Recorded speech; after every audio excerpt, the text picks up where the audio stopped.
Hey everybody, welcome back to my channel.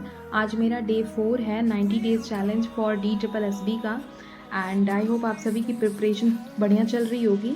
And firstly I would like to say sorry because मेरा 2 vlog जो था वो miss हो गया एंड 2 दिन मैं व्लॉग नहीं डाल पाई।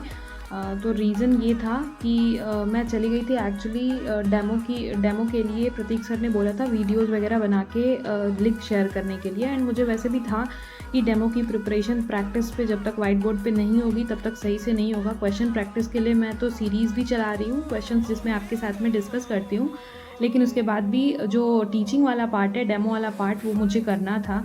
सो एक दिन मेरा पूरा वाइट बोर्ड लाना और सेटअप वगैरह क्रिएट करने में चला गया। एंड उसके बाद फिर मेरी थोड़ी तबीयत ख़राब हो गई, धूप लग गई या जो भी, और मेरा मतलब बहुत सर दर्द, मुझे माइग्रेन की प्रॉब्लम है, तो पूरे दिन मेरा सर दर्द होता रहा और मैं उसमें परेशान हुई। सो 2 दिन मेरे वेस्ट हो गए और व्लॉग भी नहीं क्रिएट हो पाया। बट आई वाज लाइक कि कोई नहीं, होता है, थोड़ा बहुत अप्स एंड डाउन्स आते हैं। एंड आज फिर से मैंने अपना दिन का रूटीन जो था वो स्टार्ट किया। एंड सबसे पहले मैंने इंग्लिश उठाई, जो कि मैं आपको पता ही एज यूजुअल खान सर के कोर्स से कर रही हूँ, CGL के कोर्स से प्रिपरेशन कर रही हूँ।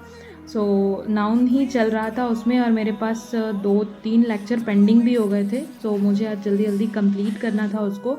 एंड ज़्यादा फोकस मैम का आज क्वेश्चन प्रैक्टिस पे था। और अगर आप लोग चाहते हैं कि मैं कौन सी बुक से इंग्लिश की जो क्वेश्चन प्रैक्टिस है वो कर रही हूँ, तो आप लोग कमेंट कीजिएगा, तो मैं उसको भी शेयर कर दूँगी, बुक्स अपनी सारी शेयर कर दूँगी कि मैं किस बुक से प्रैक्टिस कर रही हूँ। और बाकी कोर्स तो जो भी था वो KVS के लिए प्रिपेयर किया हुआ था। चीज़ें वही होती हैं, रूल्स वही होते हैं सारे, बस ये होता है कि अपने सेटिस्फैक्शन के लिए वो सारी चीज़ें जानना होता है हमें। सो वो सारी चीज़ मैं कवर कर रही हूँ और क्वेश्चन प्रैक्टिस जो है वो अपनी बुक से कर रही हूँ। इसके अलावा टेक्स्ट बुक वगैरह से भी मैं सारे क्वेश्चन प्रैक्टिस करती हूँ। एंड पेडागॉगी इसके बाद मैंने स्टार्ट की इंग्लिश कंप्लीट करने के बाद।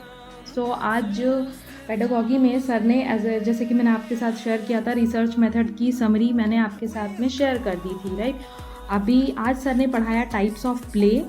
सो बेसिकली सबसे पहले उन्होंने बताया कि जो प्ले होता है वो किस तरीके से हेल्पफुल होता है, जैसे कि बच्चों की डेवलपमेंट के लिए, लर्निंग के लिए, और उनके मोटर स्किल्स डेवलप होते हैं, फिजिकल ग्रोथ होती है, बच्चे प्लानिंग करना सीखते हैं, स्ट्रैटेजी बनाना सीखते हैं, प्रॉब्लम सॉल्विंग जो है वो उनके अंदर डेवलप होती है, ग्रुप वर्क आता है, कोऑपरेशन आता है, कंपटीशन आता है। तो ये वो सारे पॉइंट्स थे जो खेलने से बच्चों के अंदर डेवलप होती है। सो ये इंटरव्यू में भी एक इम्पॉर्टेंट क्वेश्चन बन सकता है, सो आप इसको ध्यान रखिएगा।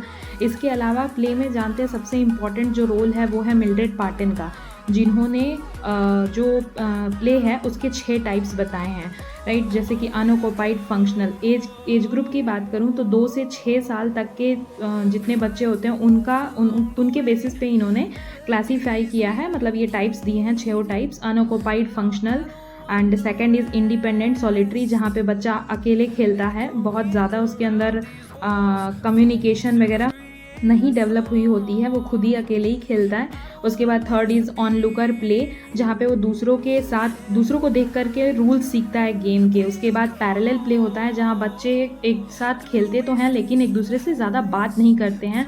एंड देन स्टार्ट होता है 5वां स्टेज उनका जो है टाइप, एसोसिएटिव प्ले, जहाँ पे बच्चे शेयर करके, अपने टॉयज़ को शेयर करके, अपनी प्रॉब्लम शेयर करके खेलते हैं, राइट। सो एंड 6वां था कोऑपरेटिव प्ले, जहाँ पे पूरी तरीके से बच्चे एक दूसरे के साथ हेल्प करके खेलने लगते हैं। सो ये था उनका 6 टाइप का। इसके अलावा भी बहुत सारे टाइप सर ने पढ़ाए, जैसे मेक बिलीव प्ले, जहाँ पे बच्चे जैसे डॉक्टर खेलते हैं, घर घर खेलते हैं, वो सारी चीज़ें।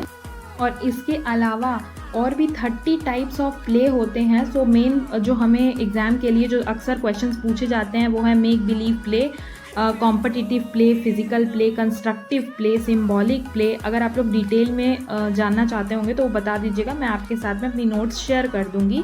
एंड प्ले कंप्लीट करने के बाद मैंने पढ़ा ब्रॉनफेन ब्रेनर्स का बायो इकोलॉजिकल थ्योरी, जिसको उन्होंने बेसिकली 5 पार्ट्स में डिवाइड किया है। लाइक एक बच्चा जो है वो सेंटर में होता है, ऐसा उनका कहना है, और बच्चे को जो अफेक्ट करती हैं चीज़ें, कौन कौन सी चीज़ें अफेक्ट करती हैं, सबसे ज़्यादा कौन सी चीज़ें अफेक्ट करती हैं, वो सारी चीज़ों के बेसिस पे उन्होंने 5 नाम दिए।